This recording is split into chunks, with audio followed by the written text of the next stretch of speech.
They protested. They stood before a regime for a change. A nation burned.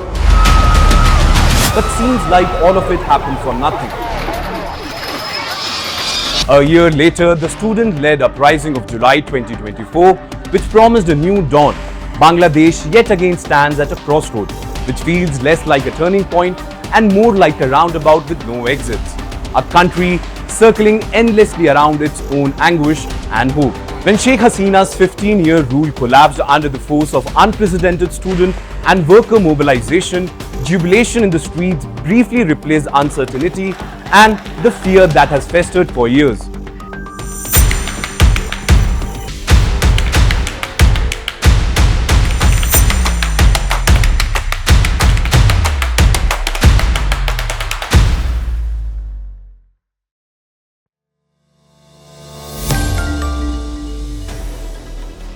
Muhammad Yunus, greeted as a symbol of hope and change, was ushered in as the head of an interim government, tasked with restoring order, healing the wounded nation, and finally leading Bangladesh to free and fair elections.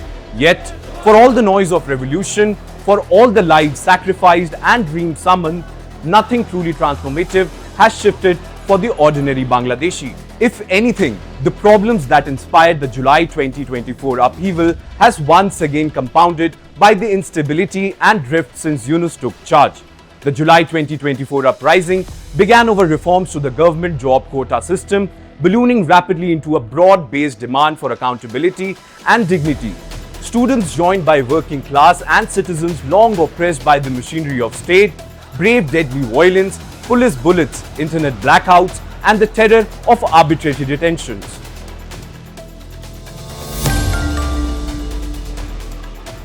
The hope was not simply to topple a leader, but to break a cycle of impunity and forge more just order. The interim government of Yunus, installed on the shoulders of these protests, should have been the midwife to that new birth. Instead, it has presided over a deepening morass, protests have not subsided, reforms remain mired in debate and delays, and the political class continue to quarrel, now under a different banner, but the same inertia that stifled progress before. Streets across Bangladesh remain charged with unrest. Student organization, government workers, and increasingly even civil servants have felt compelled to protest against the interim government's failure, alleging broken promises and lack of good faith engagement. In fact, the public frustration grows more palpable by the week, and so too does the sense of betrayal among those who risked everything last summer in the faith that change was within reach. In fact, calls for justice for past atrocities have produced only half-hearted inquiries. The judiciary, battered and politicized, even sometimes paralyzed. Even the most basic question, even will elections finally be held, has become a source of national anxiety.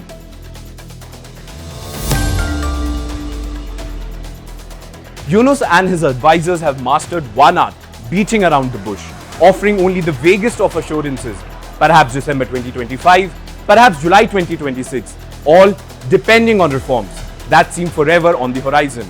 In the meantime, polarization has worsened, not ended. Hasina's Awami League, now banned and facing trial, has left a vacuum filled by infighting between the BNP, Jamaat-e-Islami and new coalition of students and civil society leaders. It won't be wrong to say, governance is weakening at every level. Law and order are fragile, institutions stagnated, and foreign investors eye the headlines with alarm. The very liberation that so many hailed last year has curdled into a bitter period of uncertainty, unkept promises, and continued repression.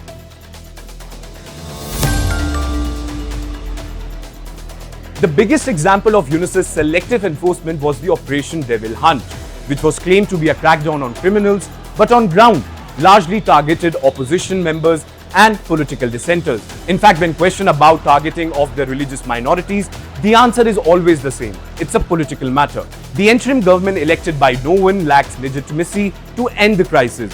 In fact, the opposition fractured and increasingly desperate lacks the unity to offer a compelling alternative. Without a credible roadmap to elections, without an honest reckoning with the wounds of the past, and a shared commitment to rebuild the social contract, the promises of last year's uprising will remain unfulfilled, and the perils of the present will only deepen. For many in Bangladesh, the revolution is yet to arrive, and once again, The time is running out.